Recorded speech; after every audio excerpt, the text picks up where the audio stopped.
Muy buenas, estás viendo Programación Fácil. Seguimos con el manejo de archivos en Java. En esta ocasión te voy a enseñar a leer archivos de texto. Lo haremos con la clase FileInputStream. En la descripción te he dejado un enlace con todo el contenido, ya sea de código o cualquier otra cosa que veas en este vídeo, para que puedas copiar y pegar, además de que tengas unos apuntes por si olvidas algo. Así no te tienes que poner a escribirlo pausando el vídeo. Una vez tengas el código así, en el archivo main, en src, quedará que crees una carpeta llamada archivos o como la quieras llamar, da igual. Yo la voy a dejar en la raíz del proyecto. Y dentro creamos un archivo txt, por ejemplo texto.txt. Esto lo explico para que tengáis clara la ruta que hay en el código. Y por aquí tenemos el contenido, un pequeño texto. Si pues, vamos a intentar leerlo desde Java.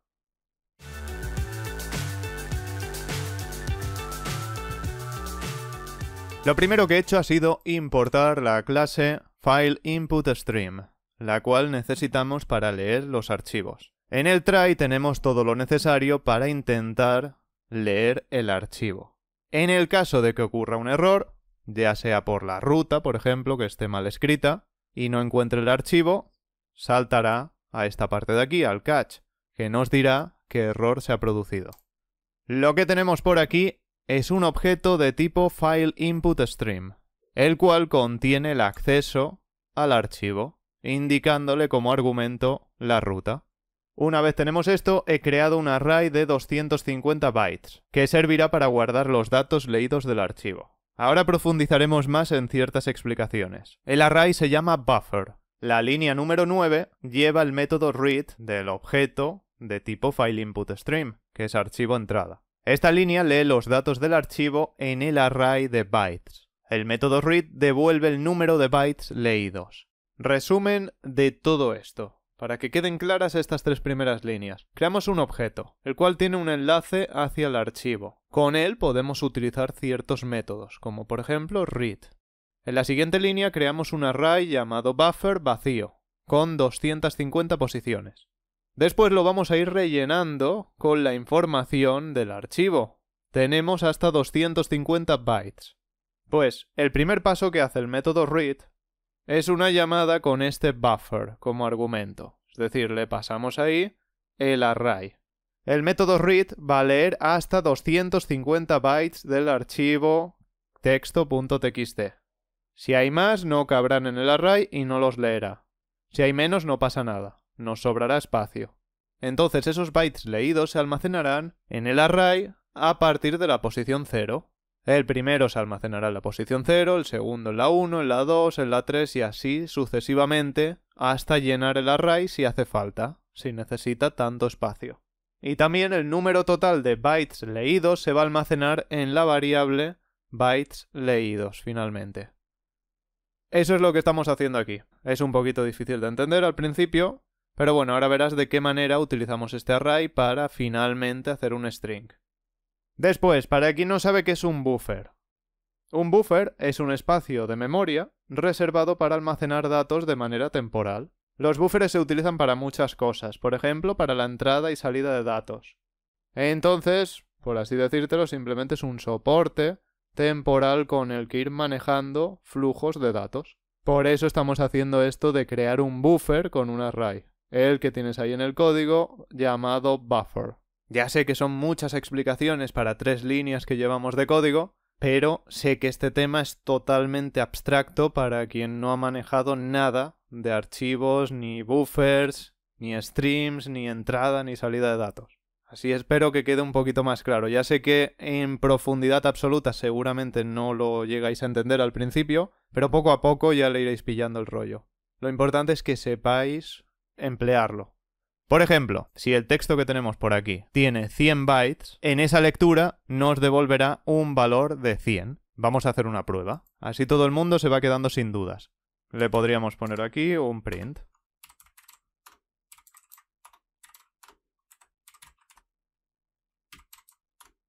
Ejecutemos a ver qué pasa. En este caso, podemos ver que el texto se ha cortado. Es decir, estos 250 bytes del buffer no son suficientes. Aquí se ha terminado el array y no hay más espacio. Y efectivamente el número entero que nos ha devuelto esta lectura del objeto es 250. Es decir, se ha llenado a máxima capacidad el buffer de lectura. Esto quiere decir que necesitamos un buffer mayor para este archivo, o hacer alguna otra cosa un poquito mejor. De momento vamos a ponerle un tamaño más grande. A tamaño más grande, más espacio en memoria, más recursos consumirá. Así que ten en cuenta esto. Le ponemos 1024 para no quedarnos cortos y probamos de nuevo a ver qué ocurre. A ver qué nos dice esta lectura. El texto ha salido entero, con los 2 párrafos y el título, y por aquí podemos ver un total de 779. 779 bytes, que no es lo mismo que caracteres, ya que hay caracteres especiales que ocupan más de un byte. Por ejemplo, esta letra de aquí ocupa un byte. Sin embargo, esta otra está ocupando 2, por el acento. Entonces ya no podemos contar un byte igual a un carácter, ya que no es así. Si contamos caracteres, tiene menos que bytes. El número de caracteres lo podemos leer muy fácilmente, no necesitamos ni utilizar nada de Java. Si utilizas un IDE como este, o cualquier otro seguramente lo hace, puedes hacer lo siguiente. Seleccionas el texto y por aquí puedes ver que son 756 caracteres. No coincide el número de bytes con caracteres. Quiero que quede claro eso porque muchas veces se confunde esto. Lo que es un byte con lo que es un carácter. A todo esto, el valor recibido aquí se va a utilizar en la línea 12. Esto para crear un string final con el contenido mostrado en la consola, en esta línea. El método constructor newString, que este de aquí, toma como parámetros el array de bytes, con este buffer, el índice inicial, donde tiene que leer, que es 0, queremos que empiece desde el principio, y el índice final. Con esto le indicamos eso mismo, donde tiene que terminar de leer. Y con todo eso tenemos el flujo de datos, la posición inicial y la posición final. Así de simple es en realidad. Parece muy difícil al principio porque no entiendes por qué hacer esto y esto otro, pero en realidad es así de simple. Y bueno, el resultado de esto ya lo hemos probado. Es este string con todo esto.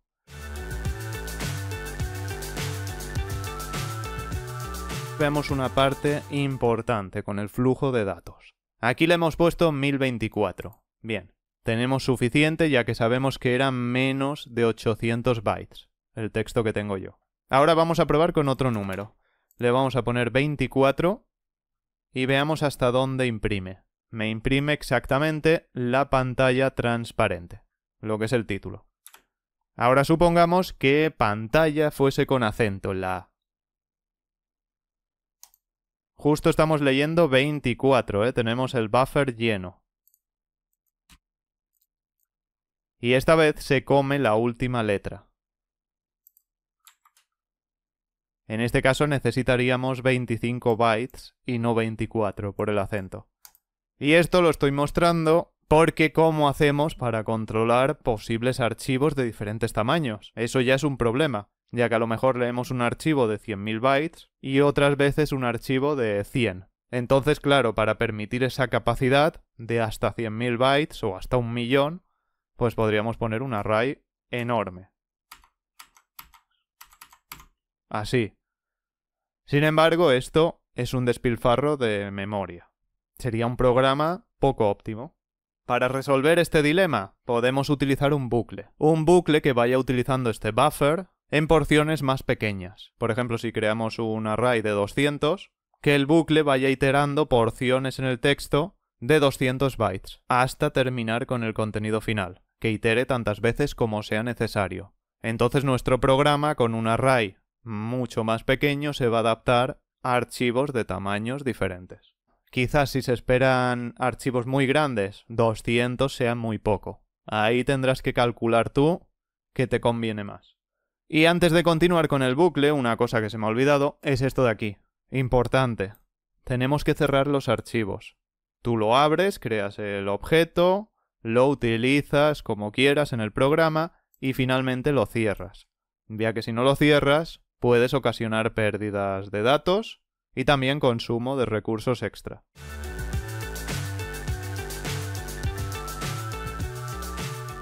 Ahora vamos a continuar con un ejemplo un poquito más avanzado. Si quieres puedes quedarte ya con la lectura básica, en la que pones un tamaño concreto que te quepa para el archivo que necesites en ese momento, o la mayoría de archivos que creas que puedes necesitar, y ya está. Pero si quieres ir un poco más allá, podemos utilizar bucles como este. Este bucle sencillamente lo que está haciendo es iterar porciones de 200 bytes. No es más que eso. Por aquí tenemos esta expresión, que básicamente va haciendo lo mismo que hacía aquí afuera.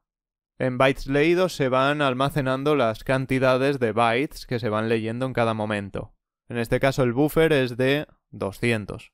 Pues eso es lo que va a hacer. Leer porciones de 200 bytes. Y por aquí tenemos este -1. Este es el operador diferente que simplemente tengo las ligaduras activadas y se mezcla de esta manera. Pero es el mismo operador. El método read devuelve -1 al finalizar el archivo, es decir, cuando no tiene nada más de texto que leer. Entonces con ese -1 sabemos que ha finalizado el archivo. Pues estas lecturas de 200 bytes de esas porciones van a seguir leyéndose mientras no sea igual a -1, que lo que es lo mismo, lee hasta finalizar el archivo. Después tenemos aquí lo mismo que hacíamos fuera, sin este bucle. Obtenemos el contenido que hay en buffer, que en este caso será 200 máximo, posición inicial, posición final. Esto funciona igual. Y finalmente me va imprimiendo el texto, en porciones de 200 ahora. Si no ponemos este bucle, leemos 200 y se acabó. Y por aquí podemos ver que nos lee correctamente esas porciones de 200. Sin embargo, sale mal estructurado, con unos saltos de línea por aquí, y evidentemente este no será el resultado que queráis, final. Pues vamos a poner esto para ver dónde se va cortando cada iteración del bucle. Ahí tenemos esto. Donde se cortaba el primer trozo es porque ya he leído 200. Y aquí vemos que al finalizar la iteración, en la última línea de esta, tenemos el valor de 200, que es el tamaño máximo que tiene este buffer. Después empieza otra vez otra porción de 200 y llega hasta aquí. Voy a ampliar un poco para que lo veáis todos. Y seguimos. Otra porción, 200. Ya llevamos 600. Sabéis que no llegábamos a 800. Por lo tanto, la última parte no ocupa todo el tamaño de este buffer. Y llegaría hasta 779, concretamente. En total. Pues ha necesitado 4 iteraciones con este bucle y con este tamaño de buffer. Hagamos una prueba más con este código. Lo interesante sería ver si realmente este read está poniendo un -1. Esto lo podemos comprobar fácilmente poniendo fuera del bucle este print. Vamos a imprimir el valor que tiene después de terminar todas las iteraciones la variable bytes leídos. Pues ahí veríamos la última iteración, 179, y finalmente nos queda con -1. Y eso es lo que le indica que debe salir del bucle, precisamente. Que lo devuelve el método read. Este de aquí. Ahora nos queda este pequeño dilema de los saltos de línea. Por aquí se va cortando. Vamos a quitar todos estos prints para que lo veas mejor. Quitamos este. Y podemos quitar este, aunque da igual. Y ahí vemos, pues, que cada vez que se llena con 200 bytes, nos va haciendo unos saltos de línea. Pues este código soluciona ese problema utilizando un string builder. String builder es una clase mutable que permite construir cadenas de caracteres de manera diferente. Es parecido a la clase string, pero tiene algunas diferencias. Por ejemplo, en ciertas acciones de concatenación funciona mejor. Y tenemos una serie de métodos para agregar datos a las cadenas, como es este append de aquí. Estoy aquí haciendo lo mismo que en el ejemplo anterior, pero en lugar de crear 4 strings separados, o los que sean, según las divisiones que haga esto, estoy juntándolo todo en uno. Con este append voy añadiendo trozos al final de los trozos anteriores. Entonces, al ejecutar esto, vemos un resultado bien, que sale bien presentado.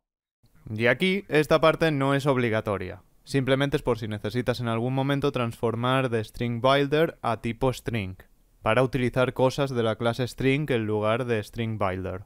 En cualquier momento puedes hacer esa conversión. Sin embargo, aquí se me ha colado en el print y no es necesario, ya que simplemente lo necesitamos para imprimir el texto.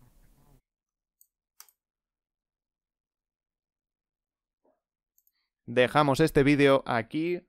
Continuaremos muy pronto con la escritura en archivos. ¡Hasta la próxima!